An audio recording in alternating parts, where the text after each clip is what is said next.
I look down at my gas gauge and it's slightly below empty. I have a good feel for how far I can push it, but I should really start filling up the tank all the way. For some reason, it feels less painful to my bank account to only put $20 in at a time. I hope the next exit has a gas station that's open. I haven't seen another car in miles. A few minutes go by, and I can see the green exit sign growing in stature as I approach. Charkaroff, exit right. I've passed it many times on the 7-hour journey between my hometown and my college town. It always looked like a forgotten and depressing place from the interstate. But tonight, it was my only option. A sign on the exit ramp indicated that a gas station was 1 mile to the right. Nothing else was listed, nothing else was out there, just woods. The logging companies must have missed this place years ago. You don't normally see trees this big. I can hear my dad's voice telling me that this is what you would call an old growth forest. It's what the whole state used to look like. When I pulled up to the dimly lit store, I questioned for a moment if it was even open. This place was stuck in the past, but time had still taken its toll on the antiquated gas station. I spotted movement behind the counter and parked beside one of the 2 gas pumps that they had. A small rusty bell jingled as I opened the door and walked in. "Can I get 20 on..." I look back at my car. 2. "Do you have cash?" asked the old clerk. He seemed happy to see me. "Our credit card machine's broken." Yeah, I do actually. I always keep a 20 hidden in a small fold of my wallet for just such an occasion. I hand it to him, and for a moment it's silent, other than the clicking of the register and the printing of the receipt. "You passing through, or is Charkaroff your destination?" he asked. I will most likely be the only person he sees tonight. These small islands of conversation are what keep you sane when you're on the night shift. I know from experience. I work part-time as a security guard. "Oh, I'm just passing through. No offense, but there doesn't seem to be much to stop for here." "No offense taken, young man." The old-timer smiles as he hands me the receipt. "There's only 2 reasons people stop in this town. You're either stopping for gas as they pass through, like yourself, or they come looking for Barrow Mill." I was just about to turn to walk out, but that name piqued my interest. Barrow Mill? I repeated. "Oh, it's just a local legend. Back when more folks used to live here, they'd tell their kids stories about a cursed and wicked beast that lived out by the mill. I'm sure you were told something similar when you were little to keep you from wandering off at night."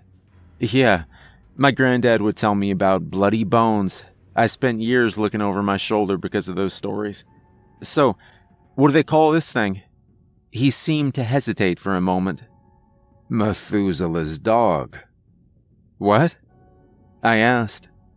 Methuselah was the oldest man in the Bible. He lived 969 long years, according to the stories. This thing has been around for generations. "Have you ever seen it?" I asked. "Well, no." The old man chuckled. "I know somebody that knows somebody that has a cousin. You know how it goes. More than likely, somebody ate the wrong kind of mushrooms and saw a coyote. A few rounds of the telephone game later, and a monster is born." "But people come looking for this thing?" I asked. "Oh, yeah. Mostly folks around your age. They head down to the mill with their flashlights and a cooler of beer. It's a good excuse to get scared and huddled up to your girlfriend." The old man smiled in a way that let me know he'd used the same tactic when he was young. "How do you get there?" I asked. "Oh, it's not too far. You take a right out of this parking lot and you drive about 5 miles. You'll see a road to your left, but you gotta drive slowly, because if you don't, you'll miss it. There's no street sign, and it's a little overgrown. Honestly, it's more of a trail than a road. I see you got a 4-wheel drive." He points to my 2001 4Runner at pump number 2. "Drive until the trail dead ends. When it does, get out and walk straight into the woods, and you'll see Barrow Creek. Walk with the flow of the water and follow the creek for about 20 minutes. You'll run straight into it." "Easy enough," I said. If you go back there, make sure you go with a group. His eyes narrow when he says this. Why do you say that? I ask. Well, they're just rumors and stories. But the odds do seem in your favor if you're not alone and if you keep the campfire burning. I thank the old man for the interesting conversation and the directions. I tell him I'll wait and I'll come back with some friends. We say our goodbyes and I walk out to my car. As I watch the numbers on the gas pump edge closer to $20, a familiar feeling of excitement and anxiety starts coursing through my veins. A memory from when I was in middle school flashes through my mind. A dare from a friend about a creepy abandoned house on the outskirts of town. Not just any dare, but a double dog dare to stay in that house all night by myself. Nobody else in my group of friends would have done it, but I didn't even need the encouragement. I wanted to go. I turn the ignition over and crank the music up as I pull out of the gas station and turn right. I find the trail, and it has some bad ravines down the center, but it's nothing the Forerunner can't handle. It's slow going, but I'm in no rush. I don't care about the branches that scrape the sides of my car or the potential to get stuck in the woods. I'm here for that feeling of danger, even if that's all it ever is. I know it's probably just an old mill in the woods, but I like throwing myself into situations where my senses are heightened. Those are the memories that stick with you. I reach the end of the trail and park. I get out and walk straight into the woods. I bring a small flashlight that I always keep in my car. Barrow Creek is right where the old man said it would be. I turn to walk with the water down a worn, narrow trail that runs right next to the creek. There's not a lot of underbrush in these woods. It's made up of gigantic trees, and this leaves room for lots of dark open spaces between them. The trail snakes between the trees, and as I keep moving, I start to notice that the only sound I hear is the rippling of the water. The silence and the darkness start to play with my mind, but I'm not looking over my shoulder, and I'm not turning back. I can see a large, dark structure up ahead. It's the mill. My flashlight scans from one side of the structure to the other. The wooden parts are in ruins, but the stonework has held up well. I pause for a moment to admire the mill. It was worth coming out here just to see this. He's not in there, a corrosive and lazy voice says to my right. Fear flushes through my body, but I turn and shine the light in the direction that the voice came from.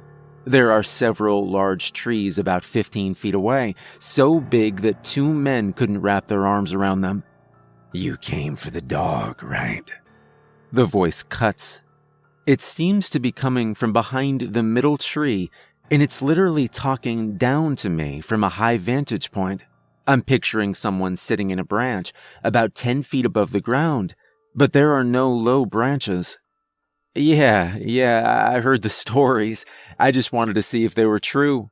I sound more confident than I feel. They are not. I am no dog, the voice says with a snarl. My blood runs cold. The voice is not human, and whatever it is, it's big. I better keep it talking. What should I call you? I ask. I've had many names. But you can call me Methuselah. I've grown fond of that one. What are you? You're not fooling me. There's no point in buying time. I don't want to gnaw on your femur.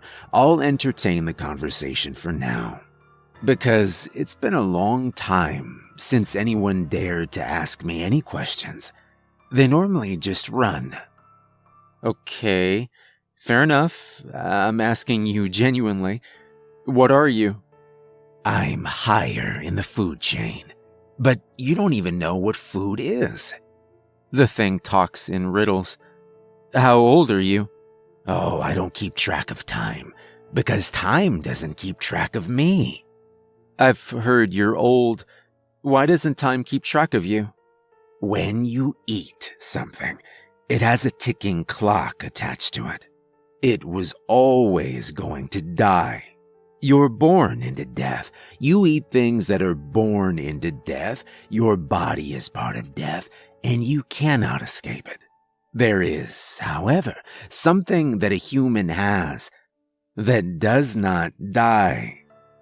A soul. I eat things that do not die. I am above the carnal system, and so I do not die. If this is a joke, it's a convincing one. I take a few backward steps down the trail, but it feels pointless. I might as well face whatever this is head on. I square my shoulders. Why don't you show yourself? You'd run, and I don't want the fun to end just yet. My intuition is telling me to keep the light on the tree. I don't believe a word this thing says, but it feels like the light is keeping it pinned down. My grip on the cheap little flashlight tightens. What are the chances that I leave here alive? No point in beating around the bush. Suddenly, my flashlight flickers. I immediately bring my free hand down to slap some life into it, but before I do, a long and lean arm reaches out from behind the tree and digs its claws into the bark. A head peeks around the trunk, and it's about 9 feet in the air. It's nearly pitch black outside, but this thing is darker, and I can see the twisted face of a killer staring back at me. This isn't Methuselah's dog. This is Satan's dog. Anubis would recoil at this twisted version of himself. The teeth and the eyes contrast with the night, but just as quickly as it appeared, it was gone. My light flickers back on. That light is not going to last long. It seethed through a voice of gravel. I take a few more steps back, and the dry fall leaves that cover the ground announce my every move. It starts laughing. Turn your back and run. See what happens. There never was anything in that haunted house when I was a kid. I'm in way over my head this time. I don't have a group. I don't have a campfire. I don't have anything. Just this dollar store flashlight and a bad habit that I haven't been able to quit. I fumble in my jacket pocket, and down below my cigarettes is my lighter. I'm sparking the flint before I reach the ground, and in 30 seconds, I have 10 small flames going. I hear stomping and tearing from behind the tree, but it hasn't rained in weeks, and the fire is picking up quick. I keep feeding the flame and spreading the fire until everything this side of the creek is ablaze. I take my jacket off, wrap it around a large branch, and stick it in the fire. After it catches, I take off with it in one hand and my flashlight in the other, and I run as fast as I can. My lungs are burning, and I nearly fall several times, but I don't stop until I reach my car. I turn the high beams on and reverse down the trail at a reckless speed. My tires squeal when they hit the asphalt, and as I pull away from the trail, I hear a blood-curdling howl that threatens to break my windows. I don't look over my shoulder. I just keep driving. The gas station is now closed for the night, but I wouldn't have stopped anyways. I hit the interstate and see how far the $20 will get me.